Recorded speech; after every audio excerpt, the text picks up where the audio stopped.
সাহস পাবে না। যেমন আমিও সেম, যে প্রথমবার দেখার পরে সেকেন্ডবার দেখার আর সাহস পাইনি।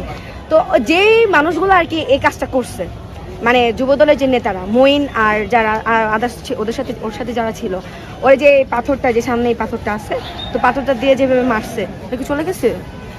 আচ্ছা যাই হোক, ওরা পাথরটা যেভাবে এভাবে মারার পরে এখান থেকে আদমরা করে রাস্তায় নিয়ে ওখানে ওরা, মানে সরি, এখান থেকে আদমরা করে নিয়ে ওখানে রাস্তায় গিয়ে পাথর দিয়ে আবার মারছে।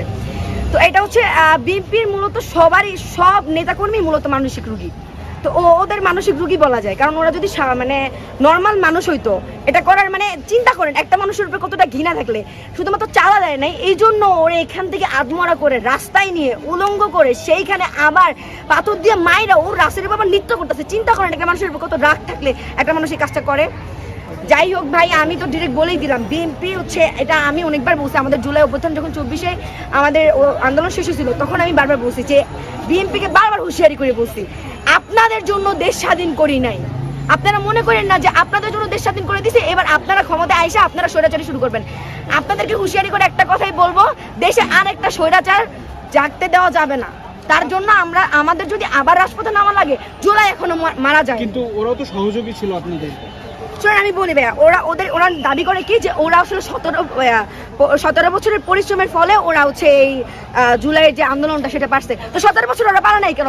স্টুডেন্ট নাম্বার পরে করতে হইলো বা এইসব বিষয়ে কথা বলতে চাই না। আমার কথা হচ্ছে, তো ওরা ক্ষমতায় আসার আগে যে কাজগুলো আওয়ামী লীগ হাইরে করতো, সেই কাজগুলো ওরা ওপেনলি করতেছে। আওয়ামী লীগ যে এইসব খুন কামারি যাই করতো, এগুলো হাইরে করতো, ওরা কি করতেছে? এটা ওপেনলি করতেছে। আচ্ছা, এটা তো মাত্র ট্রেলার দেখাইতেছে, আরো তো সামনে বাকি আছে ওদের।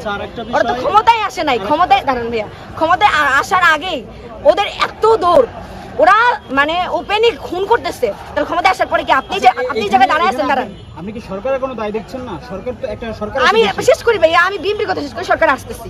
আমার হচ্ছে যে আজকে আপনি আসার একটাই রিজন, আজকে সকাল 8টা থেকে আমি মূলত আপনার শাহবাগে ছিলাম ওই দিকে, যেহেতু বৈষম্য বিরোধী ছাত্র আন্দোলন 10:30 একটা কর্মসূচি দিছিল, তারপরে কোনো একটা ঝামেলার কারণে সেটা স্থগিত হয়ে গেছে। আমাদের সন্ধ্যা 7টার দিকে একটা মশাল মিছিল আছে। তা আপনি একটা জিনিস চিন্তা করেন, যে যেই দল, মানে আপনি এখানে দাঁড়ায় আছেন, হ্যাঁ, আপনাকে যাইতে থাপ্পড় মেরে বলবে না তুই দাঁড়াইছো যে জায়গাটা আমার, চাঁদা দে, চাঁদা দিবেন না, ব্যবসায়ীর মতো আপনাকে মেরে দিয়ে চলে যাবে। শুধু চাঁদা দেওয়ার জন্য একটা মানুষকে কিভাবে খুন করা, মানসিক রোগী। ডিরেক্ট বিএনপি যতগুলা নেতা কর্মী বলেন, ছাত্র দল, যুব দল, ছাত্র দলের একটা পোস্ট দেখছি আপনার কালকে রাত্রিবেলা, যে বলতেছে যে যুব দল মারছে, সেখানে ছাত্র দলের কে জন্য টানতেছে, মানে একই থালার এই পিঠ আর ওই পিঠ। এখন বলতেছে, এখন বলুন, সরকারের কোনো দায় দেখছেন না আপনি? এখানে রাষ্ট্র, আমি বলতেছি যে